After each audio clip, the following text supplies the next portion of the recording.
ಬಾತುಕೋಳಿ ಕುಟುಂಬ ಪ್ರಕೃತಿ ದಿನ ಬನ್ನಿ ನೋಡಿ ಘರ.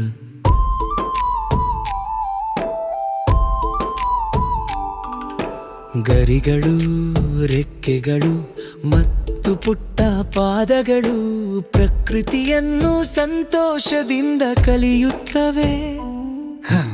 ಉದ್ಯಾನಗಳು ಆಕಾಶ ಮತ್ತು ಕೊಳಗಳಲ್ಲಿ ನೀಲಿ ಬಣ್ಣದಲ್ಲಿದೆ ಎಂದು ನಾವು ಪ್ರಕೃತಿಯನ್ನು ಸಹ ಕಾಳಜಿ ವಹಿಸುತ್ತೇವೆ. ಮೃದು ಮತ್ತು ಹಸಿರು ಉದ್ಯಾನದ ಮೂಲಕ ಬಾತುಕೋಳಿಗಳು ತೂಗಾಡುತ್ತವೆ, ಕಣ್ಣುಗಳು ಮಿನುಗುತ್ತವೆ, ಎಲೆಗಳು ಮತ್ತು ಹೂವುಗಳು ಹಲೋ ಹೇಳುತ್ತವೆ.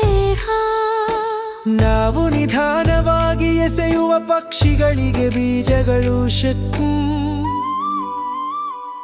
ಬೆಳೆಯಿರಿ ಬೆಳೆಯಿರಿ, ಉದ್ಯಾನ ಪ್ರಕಾಶಮಾನವಾಗಿರುತ್ತದೆ.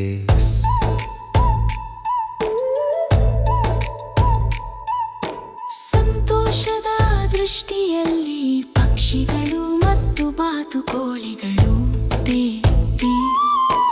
ದಯೆ ಮತ್ತು ಕಾಳಜಿಯುಳ್ಳ ಹೃದಯಗಳು ತುಂಬಾ ನಿಜ. ನಾವು ಹಾಗೆ ಮಾಡಿದಾಗ ಪ್ರಕೃತಿಯೂ ನಗುತ್ತದೆ. ಮೋಡ ಕವಿದ ಆಕಾಶದಿಂದ ಹನಿ ಹನಿ ಮಳೆ, ಕೊಚ್ಚೆಗುಂಡಿಗಳು ಮಿನುಗುತ್ತವೆ, ಹತ್ತಿರದಲ್ಲಿವೆ ನೋದವೆ. ಮರಗಳ ಕೆಳಗೆ ತುಂಬಾ ಎತ್ತರ ಮತ್ತು ಅಗಲವು. ನಾವು ಪಕ್ಕದಲ್ಲಿ ನಿಲ್ಲುತ್ತೇವೆ, ಸುರಕ್ಷಿತ ಮತ್ತು ಬೆಚ್ಚಗಿರುತ್ತದೆ.